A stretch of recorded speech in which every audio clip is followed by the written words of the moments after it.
सबको जय भीम, नमो बुद्धाय।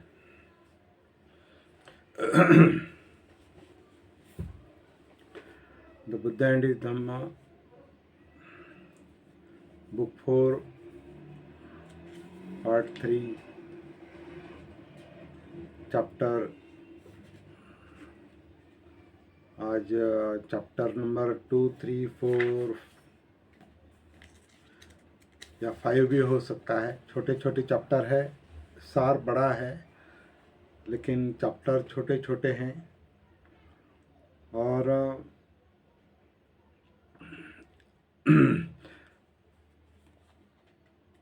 चतुर्थ कांड तक, मतलब चौथे बुक तक,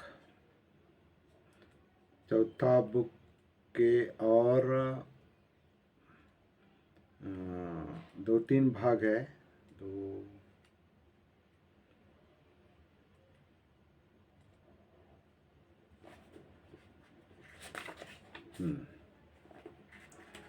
और 2 भाग है, तीसरा और चौथा 2 भाग है। चतुर्थ कांड के 2 भाग है और उसके बाद पंचम कांड शुरू होगा। और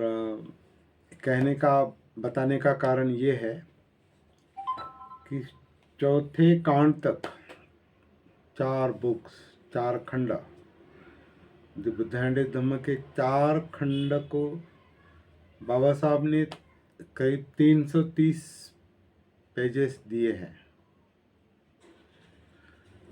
और पंचम कांड, छठा कांड, 7वां कांड और 8वां कांड, बचे हुए 4 खंडों को उन्होंने केवल 125-130 पन्ने दिए हैं।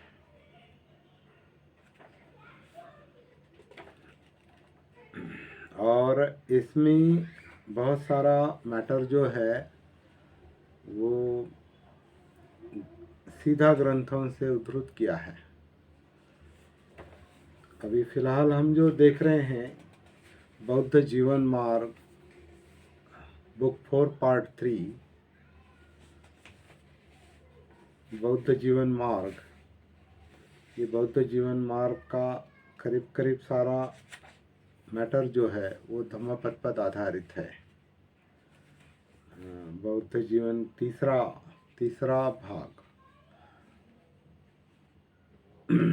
बौद्ध जीवन मार्ग के लिए उन्होंने पूरे जितना भी मैटर लिया है, जितने भी संदर्भ लिए हैं, वो करीब सारे के सारे धम्मपद से लिए हैं। और इसके बाद के भी जो खंड है वो ज़्यादातर निकायों से लिए हैं, बाकी सुत्तों से लिए हैं। उसमें धम्मपद भी है, बाकी दूसरे इसमें धम्मपद भी है। मतलब सारे निकायों का ये संदर्भ है ज़्यादातर।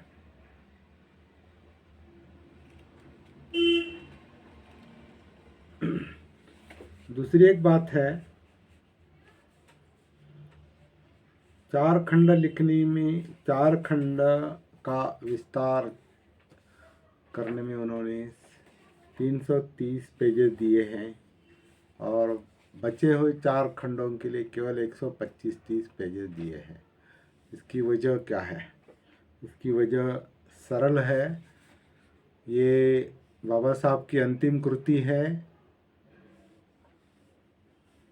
बाबा साहब की अंतिम कृति है और इस अंतिम कृति को उन्होंने जो समय दिया है, ऐसा समय दिया है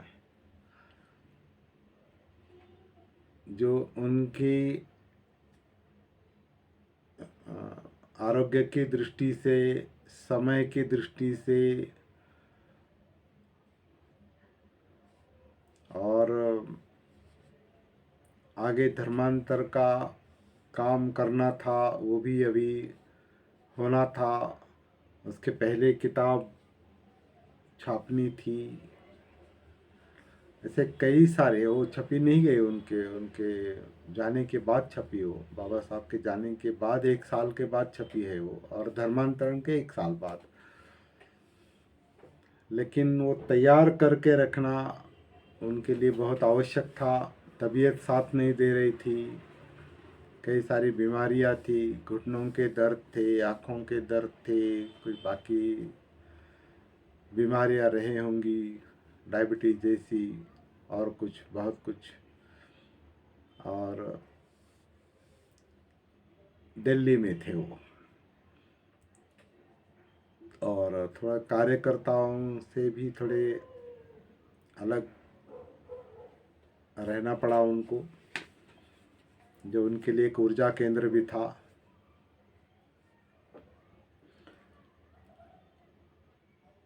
इस किताब को लिखते लिखते लिखते लिखते उनको इतना समय लगा है। धर्मांतरण तो धर्मांतरण हो गया था, उसके पहले बहुत सारी किताब भी लिख कर रखी थी। लेकिन इस किताब का जो आखिरी पन्ना है, आखिरी भाग, जो पन्ना कह सकते हैं, या पन्ने, 2-3 पन्ने कह सकते हैं, वो है इस इंट्रोडक्शन, इसका इंट्रोडक्शन, परिचय, द बुद्ध एंड इस धम्म का परिचय। ये परिचय उन्होंने 5 दिसंबर 56 को लिखा है। तब तक ये काम चल रहा था। 5 दिसंबर की रात, ये 6 दिसंबर की सुबह बाबा साहब कब चल बसे पता नहीं, लेकिन सुबह पता चला कि वो चल बसे। ये इतना बताने की वजह ये है कि इस किताब के पहले 4 खंड बड़े हैं और आखिरी 4 खंड एकदम छोटे हैं। इसका मतलब ये भी हो सकता है कि उनको लिखने की जल्दी थी, तो मतलब कि ये ग्रंथ पूरा करने की जल्दी थी, और इसलिए छोटे छोटे खंडों में उन्होंने वो पूरा कर दिया है। और ज़्यादातर मैटर जो है वो उन्होंने सीधा धम्मपद से या ऐसे दूसरे निकायों के दूसरे पन्नों से लिया है।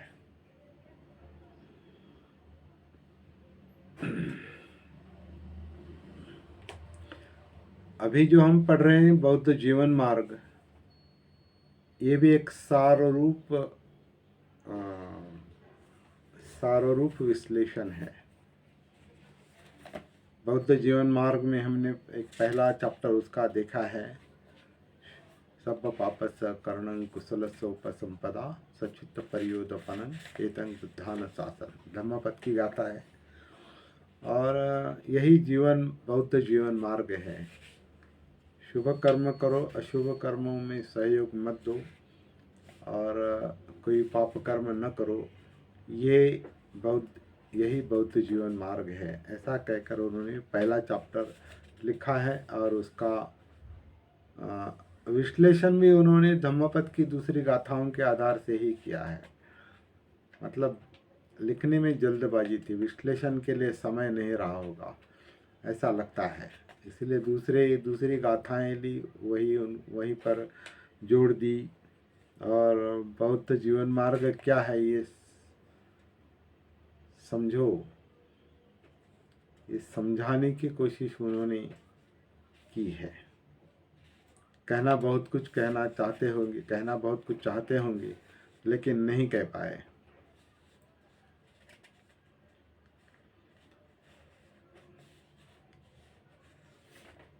इसलिए इस पर बहुत ज़्यादा विश्लेषण की ज़रूरत है, लेकिन अब हमारे पास उतना ये नहीं, अभी उतनी तैयारी और उतनी समझ और समय क्योंकि अभी अभी हमें भी बहुत काम करना है। ये किताब, ये ग्रंथ ख़त्म करके हमें मराठी की ओर भी मुड़ना है, क्योंकि वो भी पूरा करना बहुत ज़रूरी लग रहा है। और देखेंगे उस वक्त क्या और क्या विश्लेषण आता है। बहुत सारा विश्लेषण हमने इसका करने की कोशिश की है, बहुत कुछ नहीं कर सके, क्योंकि वो आसान नहीं और संभव भी नहीं।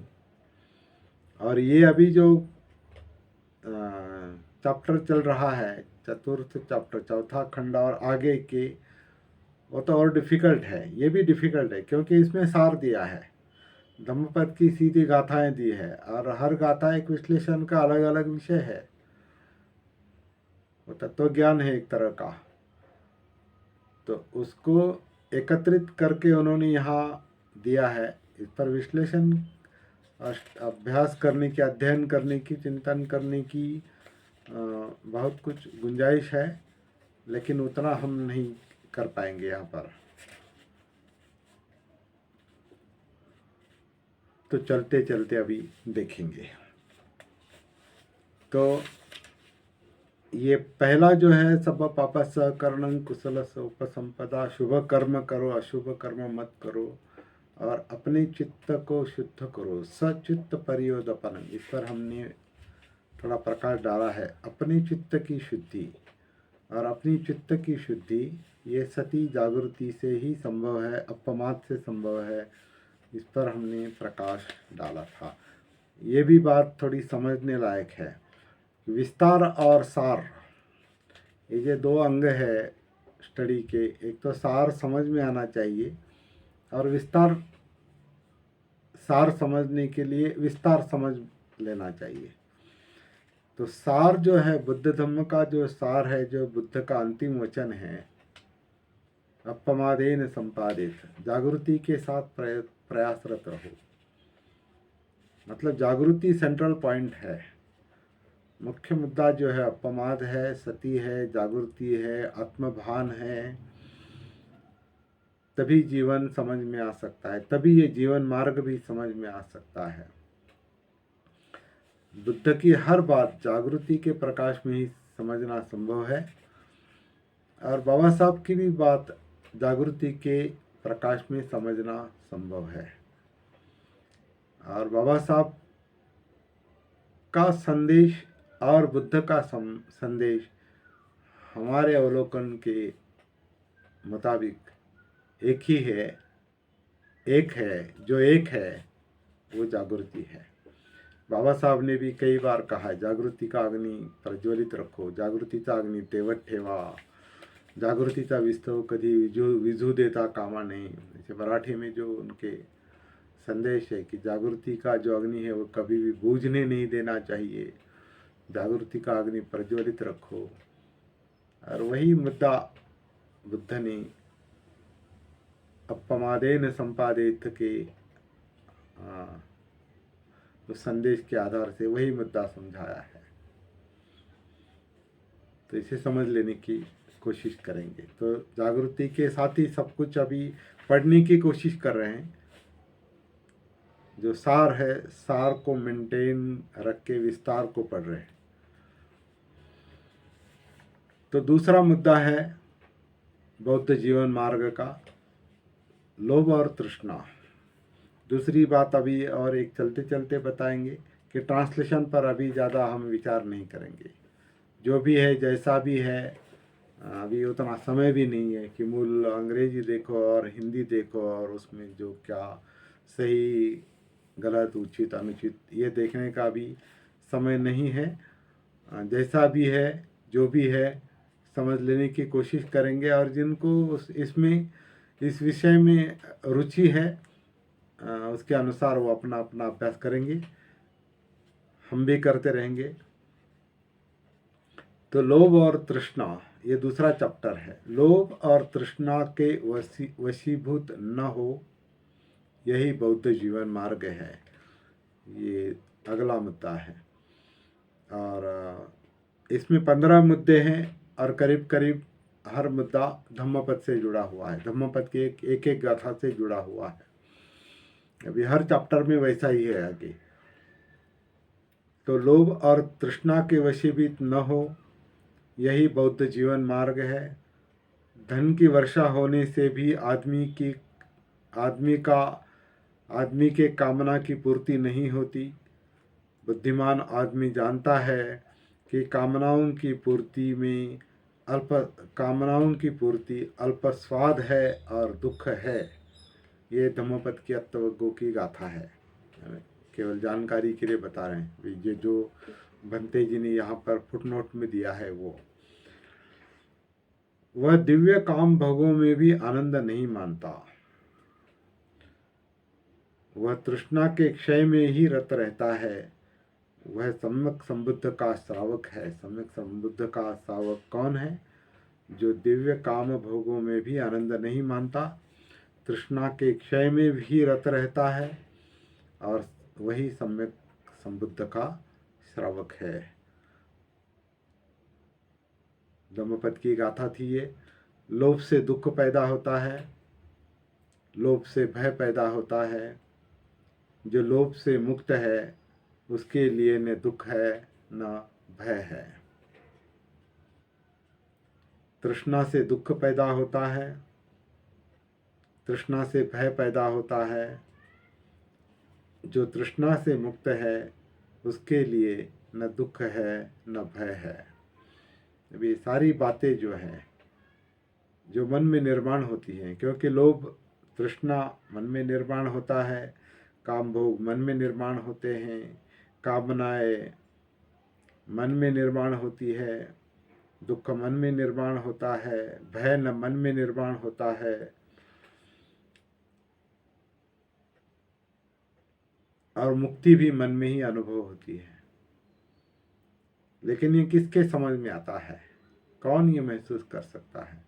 जो जागृत है वो, जो सती का अभ्यास करता है, जो सांस काया वेदना चित्त मनोधम्म, इसका जो अभ्यास करेगा, प्रैक्टिस करेगा, वो संपूर्ण इस मनोकायिक अस्तित्व में जागृत होगा। और जो जागृत होगा उसे ही ये मुद्दे समझ में आएंगे, क्योंकि ये केवल स्टडी के अभ्यास के मुद्दे नहीं, अध्ययन के मुद्दे नहीं है, शब्द नहीं है ये शब्द नहीं है केवल, ये शब्द कुछ न कुछ संकेत दे रहे हैं, और उसको महसूस करना पड़ेगा। जो अपने आप को मान के समर्पित कर देता है, जो अपने आप को मान के समर्पित कर देता है, जो जीवन के यथार्थ उद्देश्य को भूलकर काम भोगों के पीछे पड़ जाता है, वो बाद में ध्यानी की और ईर्षा भरी दृष्टि से देखता है। कुछ ट्रांसलेशन में गड़बड़ हो सकती है, इसमें मूल इसमें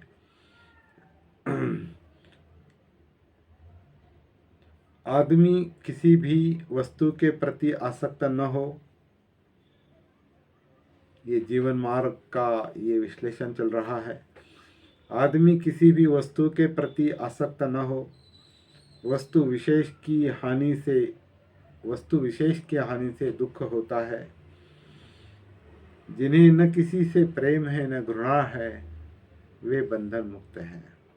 धम्मपद की गाथा है। काम भोग से दुख पैदा होता है, काम भोग से भय पैदा होता है। जो काम भोग से मुक्त है उसे न दुख है न भय है। तो काम भोग जो है वो इंद्रिय तृष्णा है, आँख कान नाक जीभ त्वचा मन और उसके विषय। तो इनके भोग में जो रहता है वो कभी भी दुख से मुक्त नहीं होता। काम भोग से दुख पैदा होता है, काम भोग से भय पैदा होता है। जो काम भोग से मुक्त है उसे न दुख है न भय है। आसक्ति से दुख पैदा होता है, अगला मुद्दा है, और धम्मपद की गाथा है और बौद्ध जीवन मार्ग है। आसक्ति से दुख पैदा होता है, आसक्ति से भय पैदा होता है। जो आसक्ति से मुक्त है उसे न दुख है न भय है। राग से दुख पैदा होता है। अगला मुद्दा, राग से दुख पैदा होता है, राग से भय पैदा होता है। जो राग से मुक्त है उसे न दुख है न भय है। लोभ से दुख पैदा होता है, लोभ से भय पैदा होता है। जो लोभ से मुक्त है उसे न दुख है न भय है। जो शीलवान है, जो प्रज्ञावान है, जो न्यायी है, सत्यवादी है और जो अपने कर्तव्य को पूरा करता है उससे लोग प्यार करते हैं। जो आदमी चिरकाल के बाद प्रवास से सकुशल लौटता है उसे रिश्तेदार और मित्र उसका अभिनंदन करते हैं। इसी प्रकार शुभ कर्म करने वाले के गुण कर्म परलोक में उसका स्वागत करते हैं।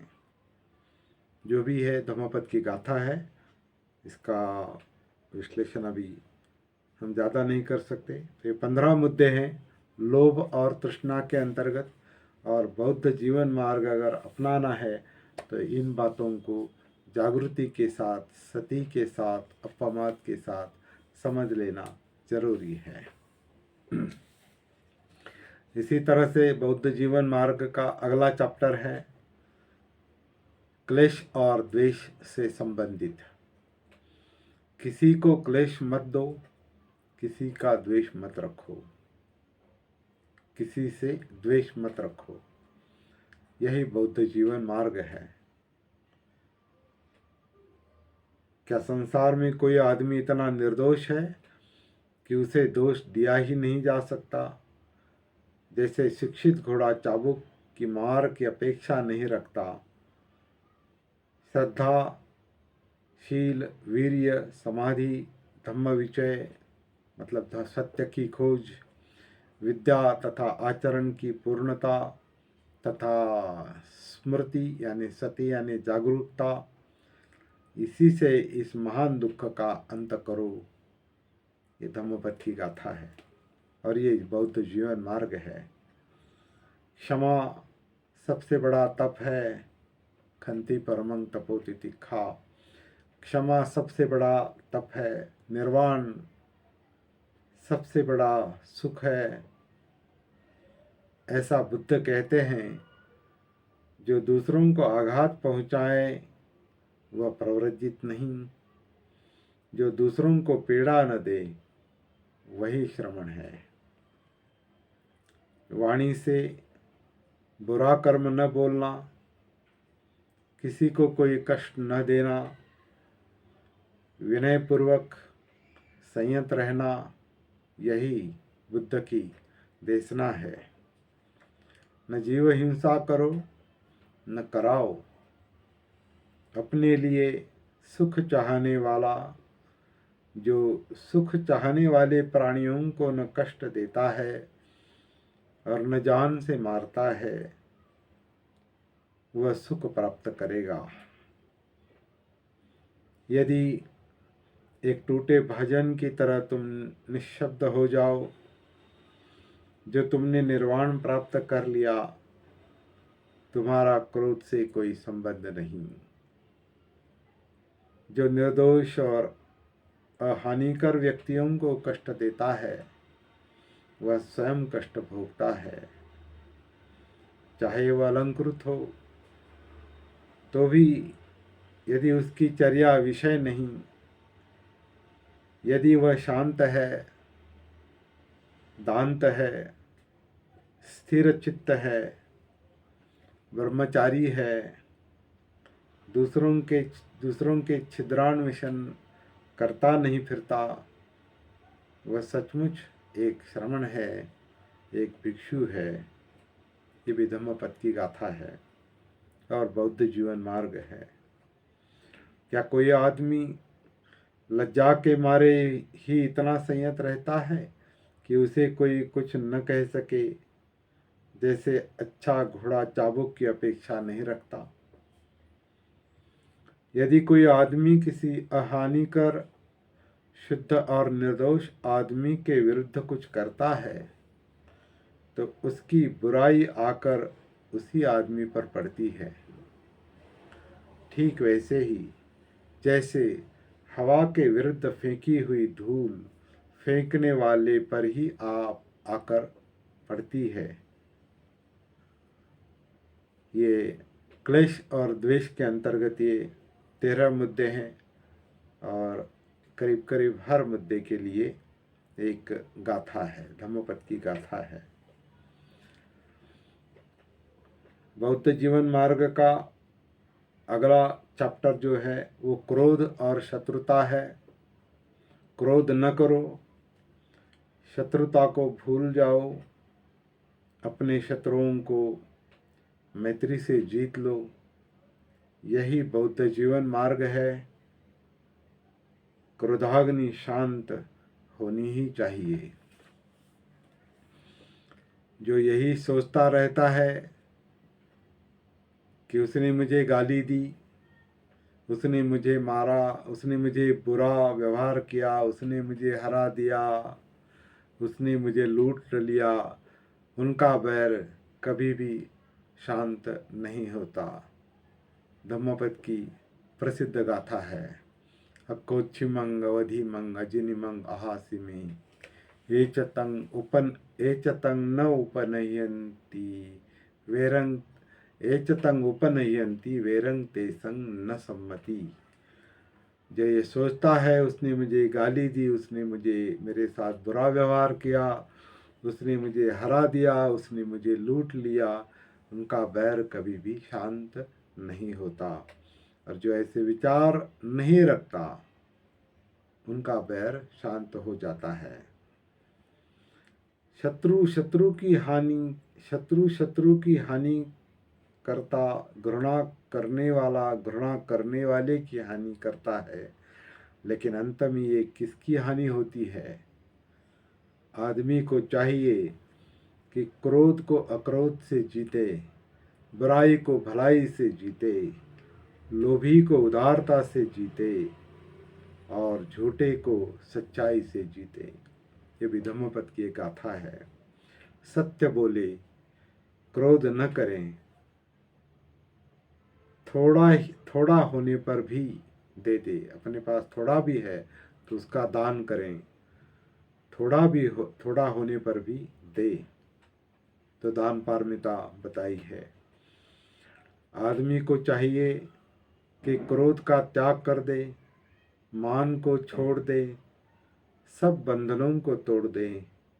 जो आदमी नामरूप में आसक्त नहीं है, नामरूप यानी शरीर, मन, बॉडी, माइंड, जो आदमी इस नामरूप में आसक्त नहीं है, जो किसी की चीज को मेरी नहीं समझता, उसे कोई कष्ट नहीं होता। किसी की चीज को मेरी नहीं समझता मतलब अधीन दाना, जो मेरी नहीं है उसको मेरी समझना। और हथियाना, अधीन दाना तो जो किसी भी चीज को मेरी नहीं समझता, और केवल दूसरे की नहीं, किसी भी चीज को मेरी नहीं समझता, उसे कोई कष्ट नहीं होता। बहुत उदात्त भाव है और मुक्ति की ओर ले जाने वाला संदेश है। धम्मपद की गाथा है और बाबा साहब के मुताबिक ये बौद्ध जीवन मार्ग है जो अपनाना चाहिए। जो कोई उत्पन्न क्रोध को उसी प्रकार रोक लेता है जैसे सारथी भ्रांत रथ को, उसे ही मैं जीवन रथ का सच्चा सारथी कहता हूँ। बुद्ध कहते हैं शेष तो रस्सी पकड़ने वाले ही है।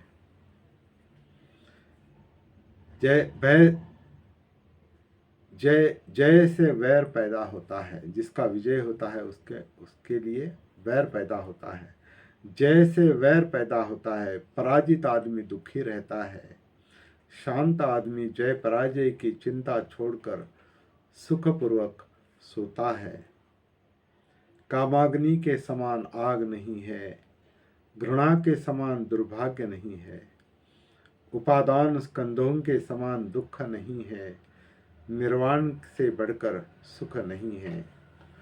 तो उपादान मतलब अंदर लेना, अपना बनाना, और उसका स्कंद बनना, ढेर बनना, एक तरह से ही। तो जितना अंदर लेंगे, उपादान करेंगे, तो वो दुखदायक है। तो उपादान स्कंधों के समान दूसरा दुख नहीं कह रहे, निर्वाण से बढ़कर सुख नहीं। तो निर्वाण यानी दुख मुक्ति है। और इन सब बातों से मुक्ति है जो दुख निर्माण करते हैं, उन सब विकृतियों से मुक्ति है।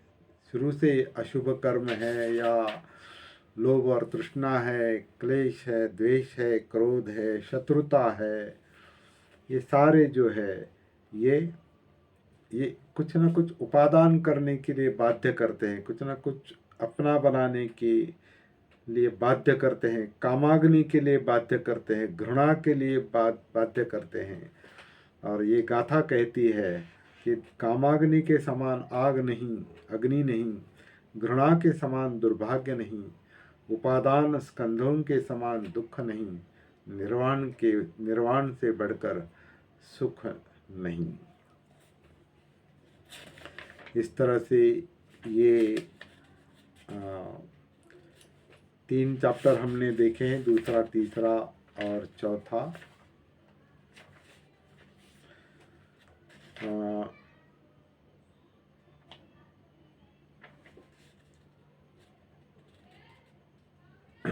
पांचवा, छठा और सातवां जो चैप्टर है, पांचवा, छठा, सातवां, आठवां और 9वां, ये जो चैप्टर है ये हम कल सुबह देखेंगे 7:30 बजे, क्योंकि इसमें थोड़ा बड़े चैप्टर भी है और इसमें थोड़ा समय जाएगा। तो कल सुबह 7:30 बजे हम फिर से यहाँ पर मिलते हैं। धन्यवाद। जय भीम। जो लोग यहाँ पर उपस्थित हैं उनका मैं स्वागत करता हूँ, आभार प्रदर्शित करता हूँ। कल सुबह 7:30 बजे मिलेंगे।